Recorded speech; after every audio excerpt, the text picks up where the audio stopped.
Muito bem, estamos iniciando agora mais um podcast Centralcast, da Igreja Presbiteriana Independente Central de Presidente Prudente. E hoje vamos falar sobre práticas para a espiritualidade. Estamos começando, na verdade, hoje, uma série de 4 podcasts sobre o tema a prática da espiritualidade, da vida devocional, como ter aquele tempo no dia reservado para a comunhão com Deus, para a oração, para a meditação na Bíblia, estes exercícios. E nós vamos ouvir muitas dicas, muita informação, tanto extraídas da Bíblia, como também da experiência, como também dos estudos, até mesmo da psicologia. E hoje é uma alegria muito grande apresentar quem vai estar conosco participando desse tempo. Aliás, nós vamos lançar em 4 semanas. Então, cada semana, uma das práticas. Então, durante um mês, você vai ouvir, você vai ter oportunidade de reouvir ou rever este podcast e também de praticar. E se você tem dúvidas, você pode também enviar para nós através das nossas redes sociais e a gente vai ter muita alegria em compartilhar, em tentar responder, te ajudar nessa jornada. A gente chama de jornada da espiritualidade, né? E eu tenho uma alegria imensa de apresentar a pessoa que vai estar conosco nessas 3 semanas. Uma pessoa que faz parte da nossa vida, minha e da Jane, e de toda a igreja aqui. Ela é muito querida por todos nós, que é a Érica Nakano. A Érica, que está aparecendo aí já na sua tela.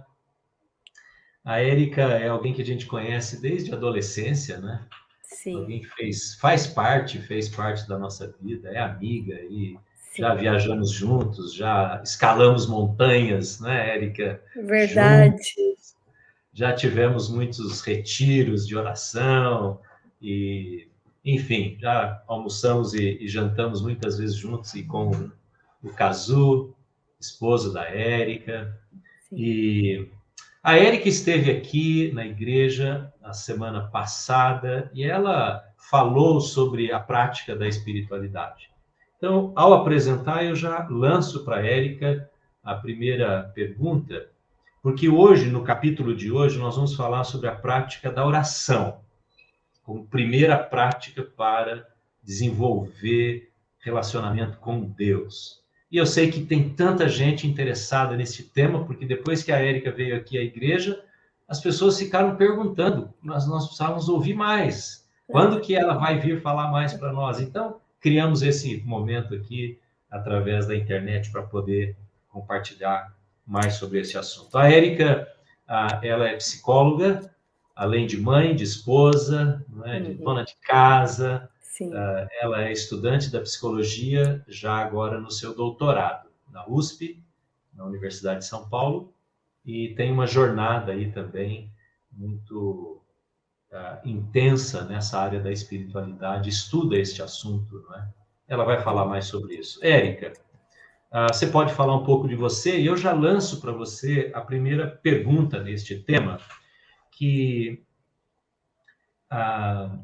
quais tipos de oração nós encontramos nessa prática da oração, que é tão ensinada na Bíblia por Jesus, né?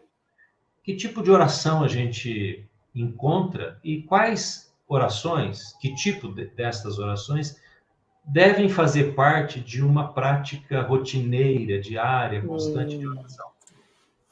Seja bem-vinda, Érica. Obrigada, Evandro. Uma alegria estar aqui com você e estar com vocês onde vocês estiverem, no dia que vocês estiverem. Realmente foi um período muito gostoso estar com vocês alguns dias atrás, algumas semanas atrás, e rever pessoas. E eu falei naquela ocasião que foi muito emocionante. E hoje eu estou aqui recebendo vocês comigo aqui em casa para esse bate-papo de um tema que eu diria que é um tema tão rico e que é tão importante para mim. As pessoas às vezes me perguntam, o pastor Evandro disse, está aí aparecendo que eu sou psicóloga, e eu sou psicóloga, as pessoas, eu estudo algumas dessas práticas que a gente vai conversar um pouco. Eu estudo agora num doutorado que eu estou fazendo em psicologia, mas ao contrário do que muitas pessoas, principalmente essas que me conhecem agora, de 5 anos para cá, ao contrário do que algumas pessoas pensam, eu não entrei em contato com essas práticas através da vida acadêmica, da vida do estudo, né? Então, ela entrou na minha vida já há alguns anos atrás, eu pude compartilhar um pouco com vocês na igreja, né? E a primeira prática que a gente vai conversar hoje, e essa pergunta do Evandro é uma pergunta muito interessante, porque eu mesma, pessoalmente, tendo nascido, sido criada na igreja, eu não tinha até então tido contato com alguns outros tipos de oração. A oração, ela é uma prática ela faz ela é parte da nossa vida cristã, comunitária, da nossa vida privada, né? Mas eu sou tendenciosa a responder essa primeira pergunta. Quais são os tipos mais comuns de oração? Eu acho que para a grande maioria das pessoas é a oração da petição. Eu acho que essa é uma das práticas mais comuns para as pessoas, ou a oração da confissão, um pouco, aqueles momentos que às vezes a gente tem nos cultos, ou a oração de gratidão, e eu acho que a oração da intercessão também. Elas são práticas que eu diria que são as práticas mais comuns. Mas eu citei e queria retomar isso hoje aqui para nós, tentarmos aprofundar um pouquinho, que se nós pudéssemos dividir a prática da oração em 2 grandes grupos, nós teríamos um grande grupo daquilo que a gente chama das orações ativas e um outro grupo das orações de quietude. E eu citei um livro que, se você não conhece, vale muito a pena. É um livro do pastor Richard Foster, que se diz Oração, Refúgio da Alma. E ali ele divide em 21 tipos de oração. Pasmem comigo. Ao contrário do que muitos de nós podem imaginar, que a oração é pedir, é sinônimo de pedir, ou até mesmo de agradecer, o Richard Foster ele traz 21 tipos de oração. E ele divide esses tipos em 3 grandes grupos. Eu não sei exatamente, são 7, 7, 7. Eu não saberia dizer agora, assim, de antemão. Mas ele fala de alguns tipos de oração que ela tem uma orientação, ela tem uma direção interna. É aqueles tipos de oração que ela tem uma direção para nós mesmos. Ué, mas como assim, oração para nós mesmos? Pensa aqui comigo, por exemplo, quando a gente faz a oração do autoexame, quando você está a oração da contrição, não é interessante? No primeiro momento pode falar assim, meu Deus, não tem nada a ver, oração com uma orientação para interna. A oração da renúncia, a oração da entrega, são tipos de oração que ele coloca com essa orientação interna. Mas também tem as orações que ele coloca como orações com uma orientação externa. Pode ser a oração pela nação, oração de intercessão, a oração de cura por alguém, são tipos de oração que estão presentes na Bíblia, não é mesmo? E ele traz um terceiro grupo de oração, que são aquelas orações com uma orientação que ele chama de ascendente para Deus. Então é interessante, Evandro, porque ao contrário, porque dentro desse grupo a gente encontra as orações da quietude, que podem ser chamadas de orações meditativas, oração contemplativa. E aqui, Evandro, já fica um ponto que a gente poderia colocar em destaque. Ao contrário do que muitas pessoas possam pensar, que as orações meditativas elas têm um direcionamento para nós mesmos, não é verdade.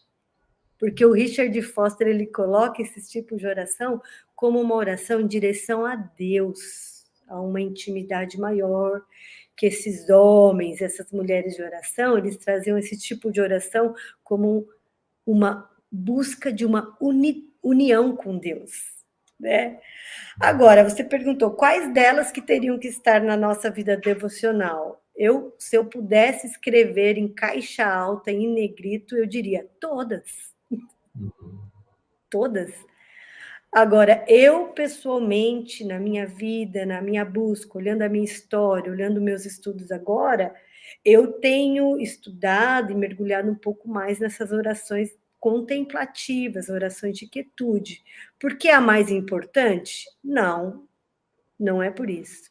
Porque eu acho que são alguns tipos de orações que a gente, às vezes, está muito distante da nossa vida cotidiana e da nossa vida com Deus. Às vezes, a gente tem até um preconceito, né? Então, eu acho que todas deveriam estar. Érica, é interessante, você começou a falar com a primeira oração que você apontou, é a oração de súplica, de pedidos, né? Uhum. Normalmente, esta oração, ela é a mais praticada, como você bem disse, né? E também gostei muito quando você disse agora há pouco que todas devem fazer parte da nossa prática, da vivência. Porque a oração do Pai Nosso é assim, não é, Érica? Se a gente tomar como modelo, não como uma coisa para ser repetida apenas, mas lá tem sobre a comida, não é? Lá tem sobre as tentações, os problemas que advêm do pecado, da desobediência, mas também tem a contemplação, né? Deus que está no céu, né? O Pai Nosso que está no céu, santo é o teu nome. Né? Sim. Muito interessante isso. A confissão. Tem essa questão da confissão com os outros, essa dimensão externa para o outro também, né? Sim. Aliás, é o dai-nos o pão nosso de cada dia. Então, a gente pode ver implícito tanto uma oração para uma petição interna como externa também, né? Para o outro, né? Uhum.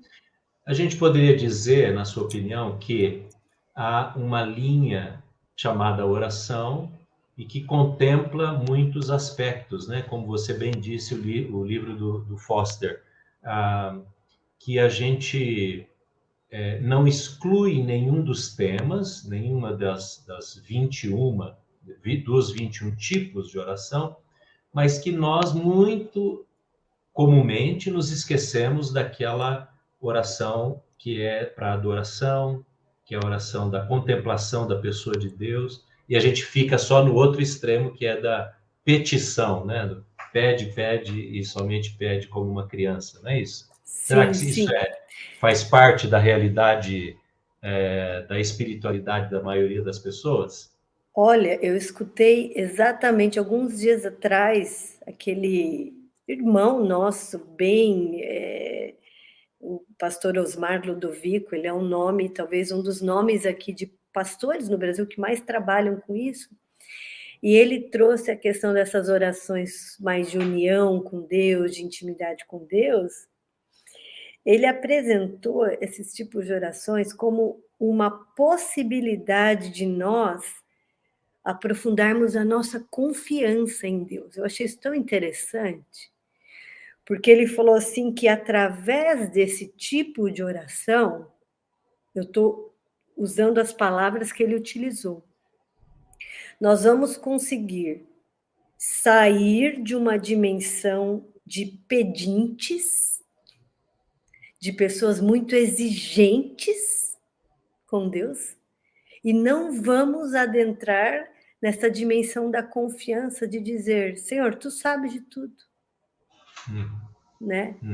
Então, é interessante porque faz até a gente pensar, né, Evandro, de que se nós focarmos ou se nós restringirmos a nossa vida diária de oração em um tipo de oração, ela pode, de certa forma, nos alienar para um lado ou para o outro, né?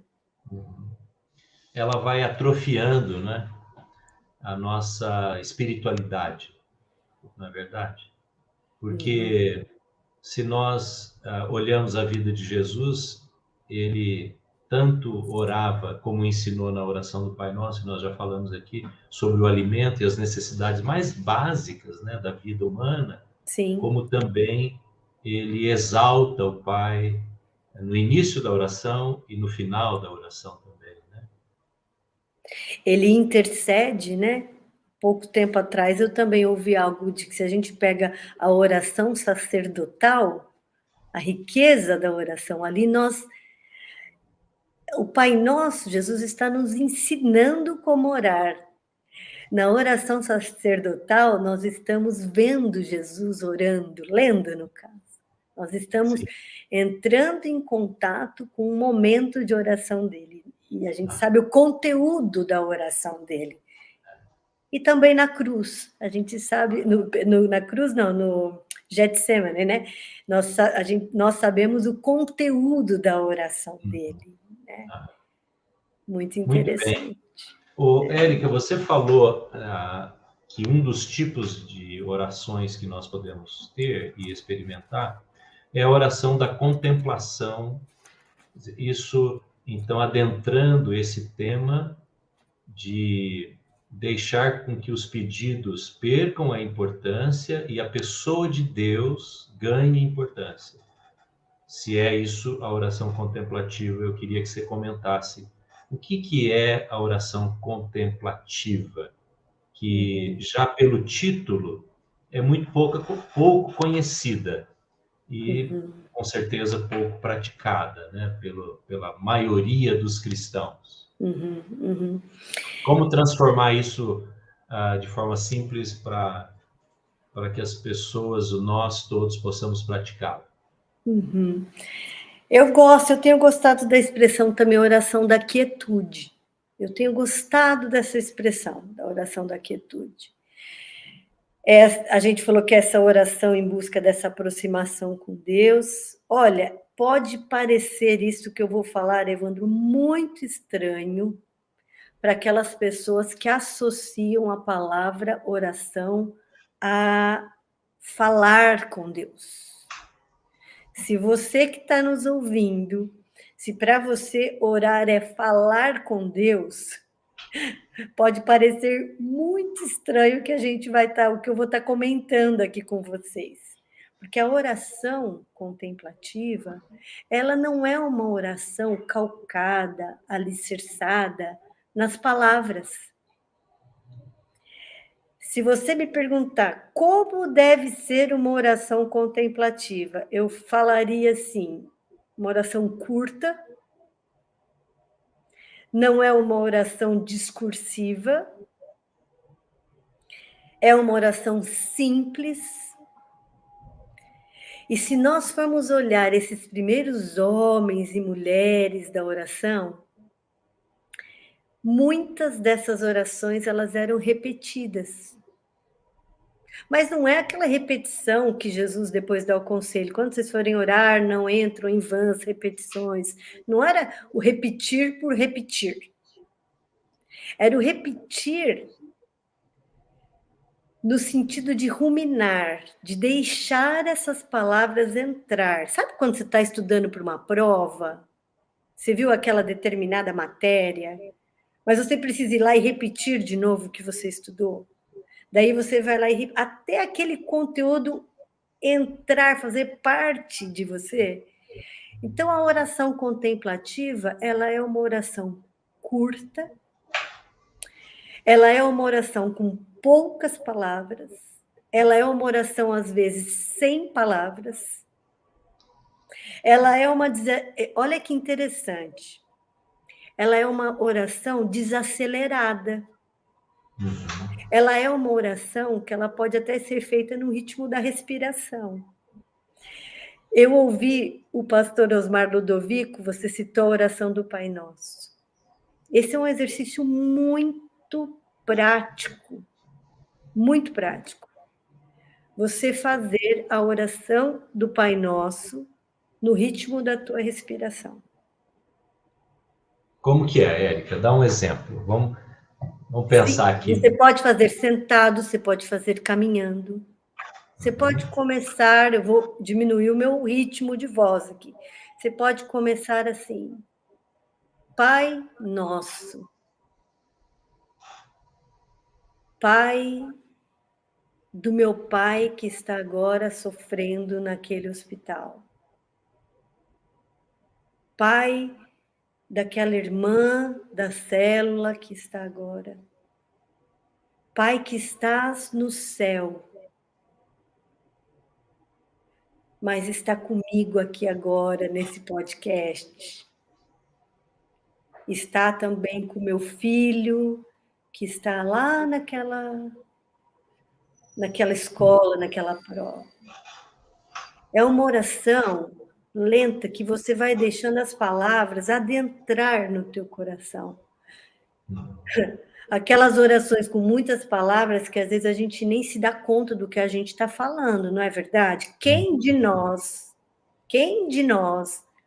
nunca numa reunião de oração, o irmão vai orando, o outro também, quando vai chegando em você, você já nem está ouvindo a oração do irmão, você está já pensando o que você vai... Mas ai de nós, né? Se falar assim, Evandro. A oração do servo, do Jesus, filho de Davi, tem misericórdia de mim. Às vezes é uma frase. Às vezes é uma frase. Então, a gente não precisa ter medo com a repetição, não. O que a gente tem que ter medo, quer seja com o que a gente está falando sem repetir, quanto com aquilo que a gente está falando de várias vezes, a gente tem que ter medo se a gente está falando do fundo do nosso coração. Essa é a nossa preocupação. E não de que se você vai estar, porque esses homens e mulheres de oração, eles repetiam. Às vezes, eu conheço pessoas que têm a mesma oração, que vira e mexe se pega fazendo essa oração, dirigindo, essa oração contemplativa. Então, ela não é necessariamente uma oração de muitas palavras, né? Na prática da oração contemplativa, uma das experiências mais profundas, talvez que eu possa dizer que eu tive, foi com a oração do primeiro versículo do Salmo 23. Só o primeiro versículo. Quando você falou aí do ritmo da respiração, né?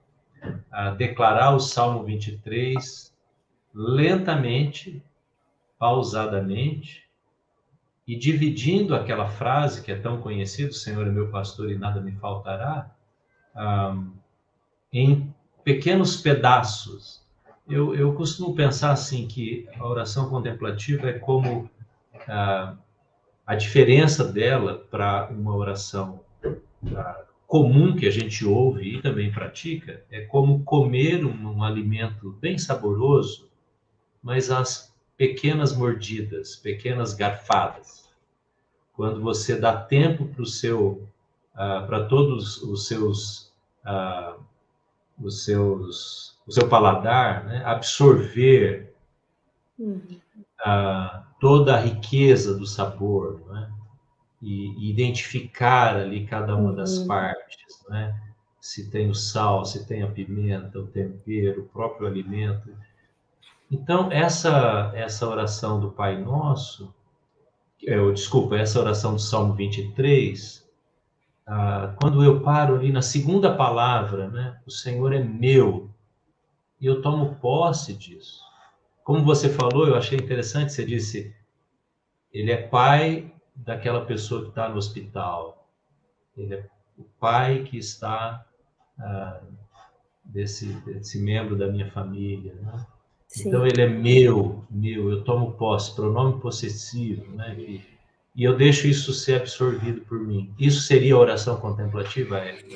Sim, porque ela estaria trazendo essa intimidade com Deus. Você vai estar trazendo algo na primeira pessoa. É uma oração que ela de verdade nos convida, Evandro, a entrar numa relação próxima, íntima com Deus. Não é assim? Nós não temos na nossa casa, dependendo dos níveis dos nossos relacionamentos, a nosso jeito de falar muda, não muda? A velocidade, às vezes, as palavras mudam. né? Já pensou se você com a Jane e eu com o Cazu, nós usarmos na nossa casa e com eles, ou com os nossos familiares, com os filhos, com os parentes, o mesmo vocabulário, a mesma forma de falar que você fala no púlpito, que eu falo numa aula, num atendimento? Não ia ficar estranho? Uhum. É uma boa pergunta para a gente se fazer. Qual é o meu vocabulário? Quais são as palavras que eu estou utilizando quando eu estou sozinha com Deus? Não é uma boa pergunta para a gente se fazer? Eu falo eu te amo, eu falo... Como é que é? Eu demonstro os meus sentimentos? Eu fico com uma fala acelerada, como às vezes a gente percebe? Ou eu dou uma pausa? Ou eu respiro? Eu estou num lugar de aconchego?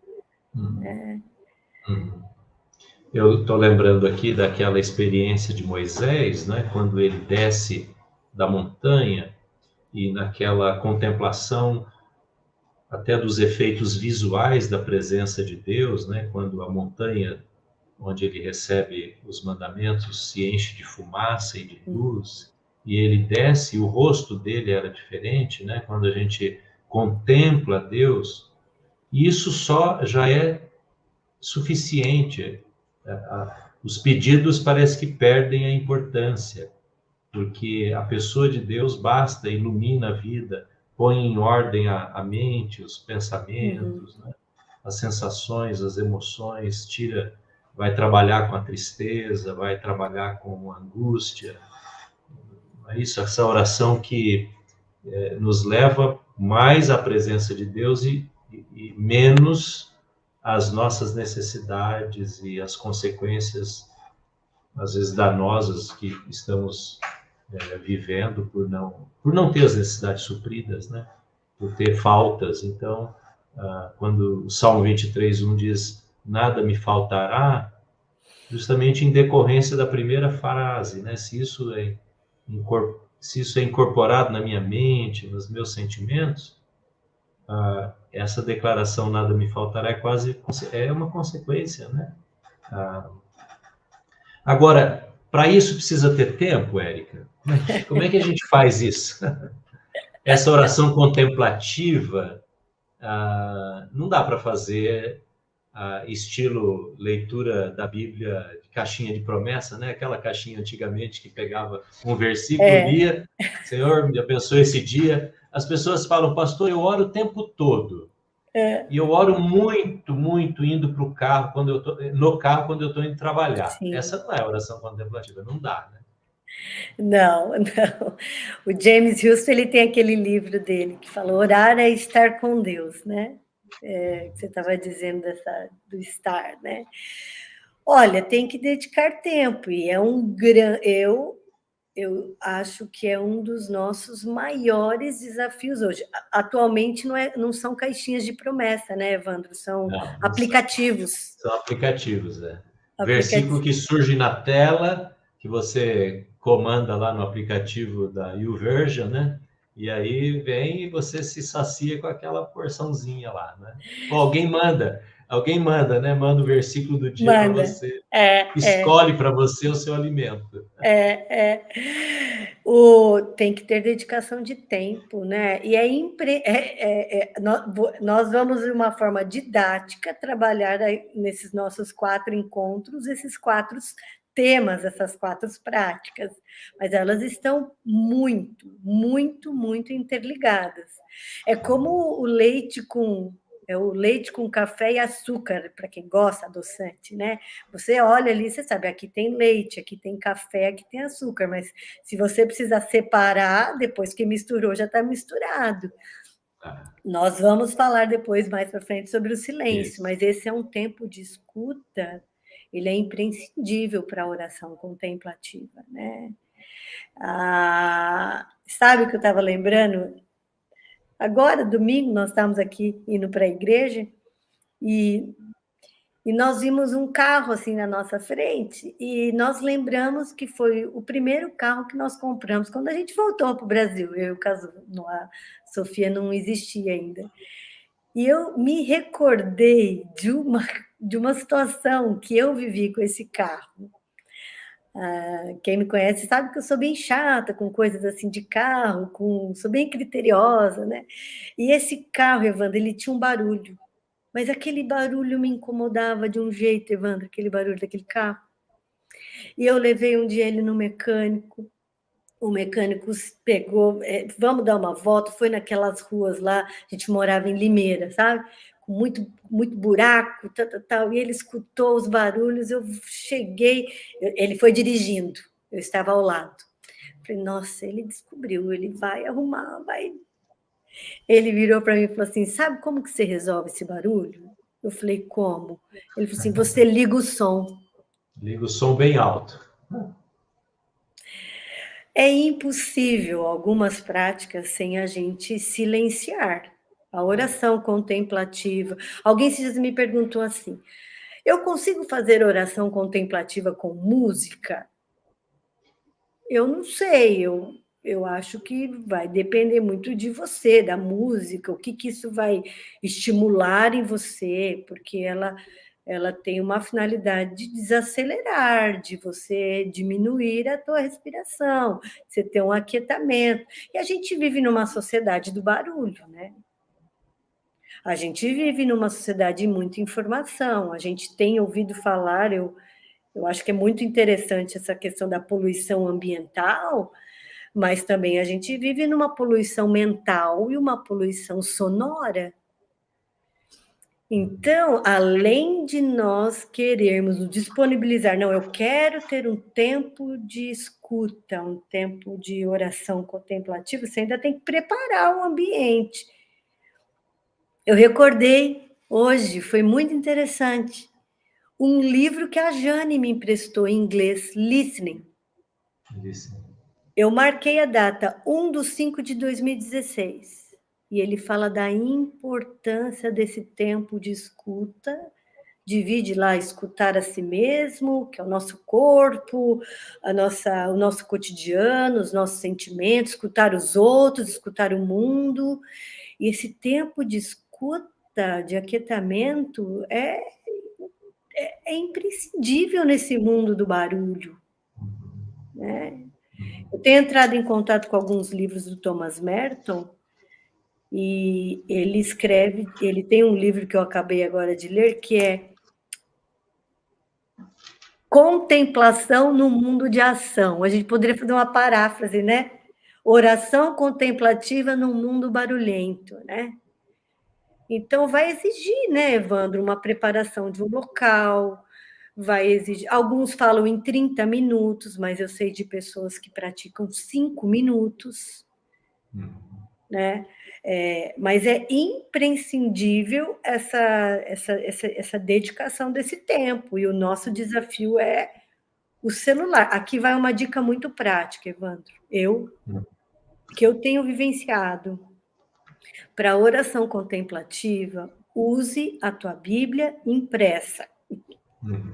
Não use o teu celular.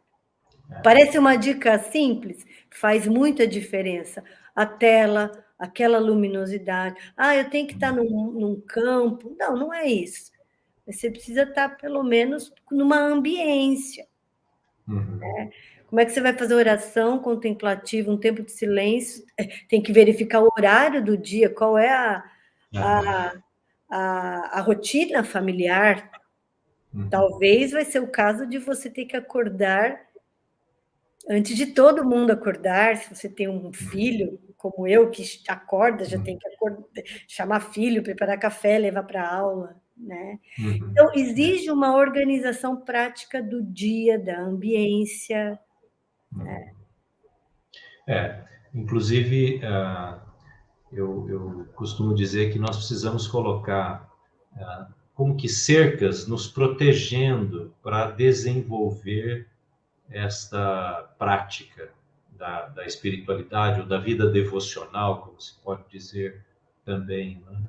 E, de fato, você mencionou o celular e esses barulhos da casa, os barulhos do ambiente, né? Eu diria assim, vamos reservar o melhor que a gente pode, o melhor do tempo e o melhor da ambiência, né? A gente Sim. sabe que há fases da vida que isso se torna mais difícil. Uma mãe com um bebezinho novo é tão difícil, porque quando tudo se aquieta, ela quer dormir, está cansada, não é? Ou alguma coisa assim. E pessoas que têm uma jornada muito longa, exaustiva, levanta às 6 e vai para a cama às 10 e já está moído, né, de tanto trabalhar. Mas qual é o melhor que nós podemos dar? É como aquele momento que você vai assistir um bom filme e você não quer ninguém te atrapalhando, né? Você escurece o ambiente, se possível, bota uma poltrona boa, uma almofada. Qual que é o melhor que nós podemos dar, né? A gente vai colher também aquilo que nós semearmos na prática, né, da espiritualidade. E se a gente só consegue dar, como você disse, 5 minutos, 10, mas nós ao momento que fazemos isso, não conseguimos nos contentar só com isso, né? Uhum. Uhum. Só com a oração feita enquanto fazemos alguma coisa. Eu ouvi alguém dizer que o tempo que tem dedicado para a oração contemplativa, essa pessoa vai de carro para o trabalho. Ela se programa para chegar 5 minutos antes, ela bate cartão e ela não desce do carro. Certo. É aquele tempo que ela reserva para ela. Uhum. E daí ela sai 5 minutos e vai para o trabalho. Eu escutei um pastor, uma vez num curso que eu fiz, falando, ele é muito praticante da oração contemplativa, um pastor luterano, de que numa determinada fase da vida dele, na luta contra um câncer, num tratamento de quimioterapia, era na cadeira da quimioterapia que ele praticava a oração contemplativa. Eu conheço um outro pastor que ele tem um hábito muito interessante. No dia anterior, ele escreve um texto bíblico, um salmo. Uhum. Alguém perguntou para ele, mas por que você não leva a tua Bíblia? Ele respondeu assim, porque eu quero ler aquela oração como se fosse minha. Então, ele passa num papel, um determinado parte do salmo dele, ele tem um roteiro de leitura, e ele vai caminhar, e é com aquele papelzinho. Então, nós podemos ser muito criativos, né, Evandro? E eu acho que é uma prática que, se a gente, em primeiro lugar, desmistificar de que só quem está lá nos mosteiros, só quem está lá nos campos, só aqueles monges, aquelas monjas, isso não serve, não, isso não é para mim. Uhum. É uma dimensão que, se Jesus praticou, é uma dimensão que é para nós, né? Isso vai se encaixar com o meu estilo de vida, com o teu e de quem está nos ouvindo, né? Uhum. Érica, a gente já falou sobre distrações, não é? Existem as distrações externas, que vêm desde o bebê chorando e a campainha ou qualquer outro barulho, né? As mensagens que fazem o pop-up no celular, mas também as distrações internas, né? O coração, a alma angustiada, agitada, né? Como que a gente lida com distrações? Qual que é a sua experiência e a sua prática? Uhum, uhum. Que bom que a pergunta não foi como não distrair, né? Porque vai haver distrações, né? Nós vamos distrair. Além dessas questões externas, nós temos os pensamentos acelerados. Nós, até mesmo agora, que enquanto eu e você estamos aqui nesse bate-papo, a nossa conversa, ela está seguindo um fluxo de pensamento, que é o que a gente chama de pensamento encarrilhado. Uma linha de raciocínio se encarrilhando na outra. E quando a gente pensa em oração contemplativa, meditativa, é justamente dar um break nesse pensamento encarrilhado. Porque quando a gente fala, por exemplo, da gente repetir, da gente diminuir o ritmo e ficar, às vezes, com uma frase curta, só uma frase oração, né? A gente está querendo dizer, isso está implícito um desaceleramento e também dá um break nesse pensamento encarrilhado. Então, isso vai acontecer, vai haver as distrações externas e internas. Algo bem prático que eu tenho feito, Evandro, eu tenho, às vezes, ido com um papelzinho do meu lado, uma caneta. Aí eu estou lá no meu tempo de silêncio. Aí vem, meu Deus do céu, eu tenho que pagar aquela conta. Eu pauso, anoto. Aquilo não fica não fica remoendo, assim. É claro que tem alguns outros tipos de distrações. Às vezes, quando é uma preocupação, por exemplo, quando é alguma coisa mais concreta, é roupa na máquina, coisa mais assim pontual, é fácil da gente lidar escrevendo num papel e para não esquecer depois, né? Agora, não só na oração contemplativa, eu quero trazer um dado bem interessante para vocês, que em práticas de meditação, de maneira bem geral, não só dentro nosso, do cristianismo, uma das maneiras de evitar distração é manter um foco. É manter um foco. Porque nós não estamos acostumados, né, Evandro? O momento que a gente vive hoje, nós somos multifocais. A gente está aqui, a gente está olhando o tempo, a gente está olhando o relógio, tá. Então, você manter um foco. Aí, para mim, faz muito sentido, às vezes, na tua leitura bíblica, e qual é a oração que você vai mergulhar naquele dia, o que Deus está falando. Isso tem uma interligação muito grande com a meditação, que a gente vai ainda conversar num outro momento.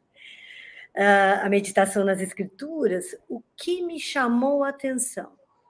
O que está em negrito para mim? E manter isso como foco na tua oração. Isso ajuda.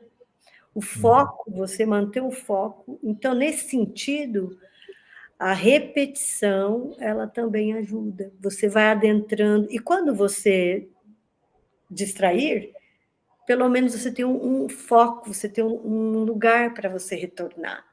Né? Eu, por exemplo, semana passada, numa determinada leitura bíblica minha, no meu tempo, o que me chamou a atenção foi num texto de João, versículo do 45 em diante, mas o 48 era aquele Filipe, né, apresentando Jesus para Natanael, né? E veio uma frase lá dizendo que um dia, bem antes, né, Jesus falou, Filipe, antes de Filipe ir te chamar, Natanael, eu vi você debaixo da figueira. E foi essa a minha frase. E eu entrei, eu vi você debaixo da figueira. Né? Então, na oração contemplativa, não é necessariamente você ficar repetindo a mesma coisa, eu vi você debaixo da figueira. Você vai adentrando, Jesus, o que é? Que figueira é essa? Eu quero ser vista. Então, você tem um foco, às vezes não é uma palavra, existem alguns tipos de meditação que se baseia numa palavra. E existe até alguns tipos de meditação no cristianismo. Não vem ao caso a gente entrar nisso agora. Mas você, pelo menos um assunto fica um foco, e você manter um foco no teu tempo. Então, a gente poderia dizer que a oração contemplativa, ela tem também essa característica de não amplitude, mas concentração do tema, do foco. Ela não abrange, por exemplo, se a gente vai falar do amor de Deus, não de todos os atributos de Deus, amor, misericórdia, justiça, juízo, mas então é o amor, quer dizer, se concentra nesse foco. Porque, não é? Essa é uma palavra que a gente poderia acrescentar, muito bem colocado, Evandro. Da característica da oração contemplativa, nós podemos dizer que ela é focal, ela é específica. É diferente, por exemplo, de um sermão, de uma leitura de um texto inteiro, que ali tem várias dimensões, frutos do Espírito. Você falou atributos, né? Se a gente pensasse frutos do Espírito, não é você ficar lá com todos os frutos do Espírito, talvez é você focar em um. Certo. Né? Faz sentido. Por isso que ela é curta. Por isso que ela não é discursiva. E na semana que vem nós vamos, inclusive, falar sobre estudar a Bíblia e ler a Bíblia e meditar na Bíblia, as diferenças entre esses três conceitos. Parece que a gente acho que nós vamos tangenciar, vamos focar também nessa questão de, na leitura da Bíblia, descobrir um centro daquele dia. Uma palavra, né? Como você disse, às vezes um versículo, uma verdade, e Sim. aprofundar mais nessa verdade. Isso se torna uma porta aberta para essa oração da proximidade com Deus, que é chamada oração contemplativa, que você já tanto explicou. Né? O Érica, para a gente terminar, então, a oração não é só o tempo de falar com Deus, não é? Mas é o tempo de escutar Deus. Esse tempo de escuta. O que é tempo de escuta? Aqui nas células da nossa igreja, a gente fala sobre quarto de escuta. Quarto, quer dizer, quase como um ambiente em que você para ouvir. Né? De vez em quando eu faço o exame de audição, né? E aí entra naquela câmera, aquele espaço, aquele cubículo da fonoaudióloga, e a gente não ouve absolutamente nada lá fora, né? A gente só ouve os zumbidinhos, os apitinhos que ela vai colocando no equipamento para ver quantos decibéis e também as ondas, as modulações que estamos ouvindo. Quer dizer, fico pensando que o quarto de escuta é esse lugar onde a gente quer e sabe que precisa ouvir de Deus, porque oração não é só fala, mas oração também é escutar o que o Espírito Santo, o que Deus está falando. Então, o que é para você quarto de escuta e esse momento de escuta na oração? Eu tenho cada vez mais sentido a oração, Evandro, vivenciado a oração como um encontro.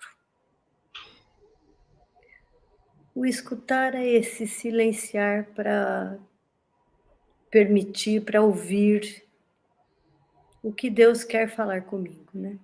Se nós estamos num show, a gente vai ouvir coisas que são muito barulhentas.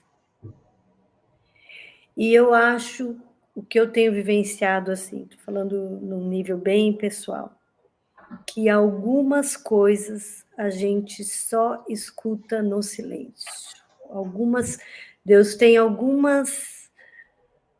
direcionamento, algumas nuances, às vezes, do nosso profundo do coração que nós não vamos escutar na pregação, não vamos escutar na igreja, não vamos escutar na célula. Isso é um outro papo, porque depois a gente vai ter que discernir, sim, na comunhão. Isso, a parte da meditação, a gente entra nisso no próximo encontro. Então, não é...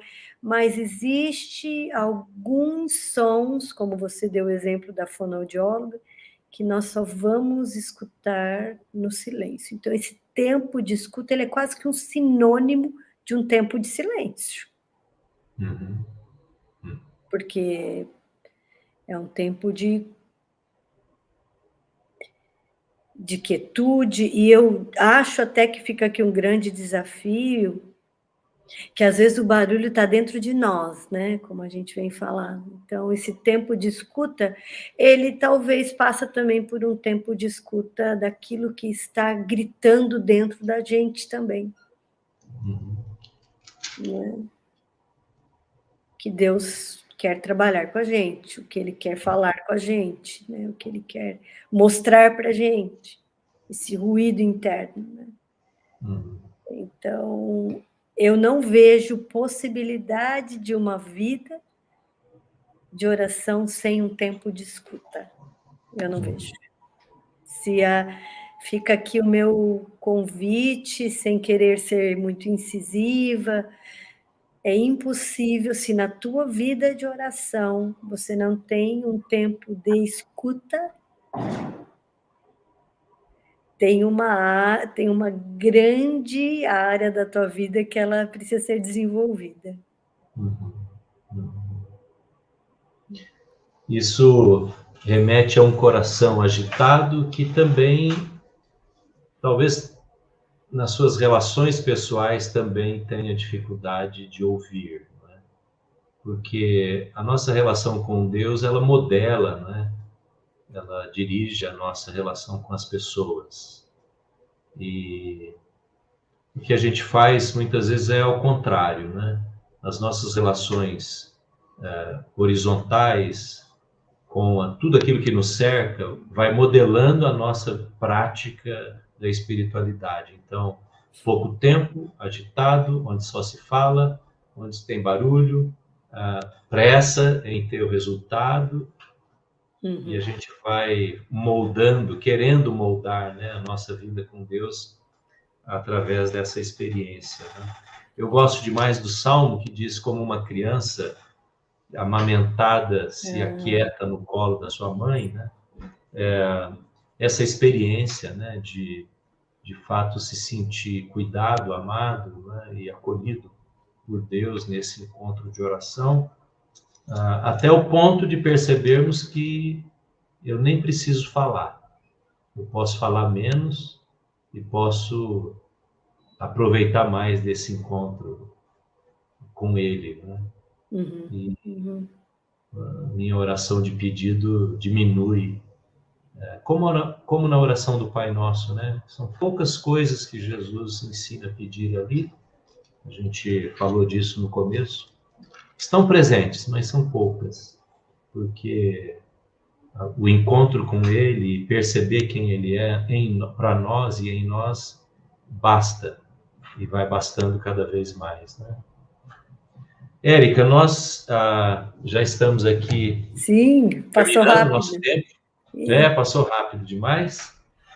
Esse é apenas o nosso primeiro episódio. Nós vamos, na semana que vem, lançar no ar a nossa segunda conversa no Centralcast, que vai ser sobre a meditação na Bíblia, né, na Palavra de Deus. Usar a Bíblia como fonte de revelação, né? Vai ser rico também. Então, eu queria terminar pedindo que vocês dê uma sugestão de um livro, ou duas sugestões, para alguém que queira aprender com algum autor bom que você tem lido. Você já citou alguns autores aí na sua fala. Quer deixar algum livro que foi bom e tem sido bom para você? Acho que o Anselm Grün, A Oração como Encontro. Esse é um livro muito... O Anselm Grün, qualquer um entende ele. Ele é muito prático também.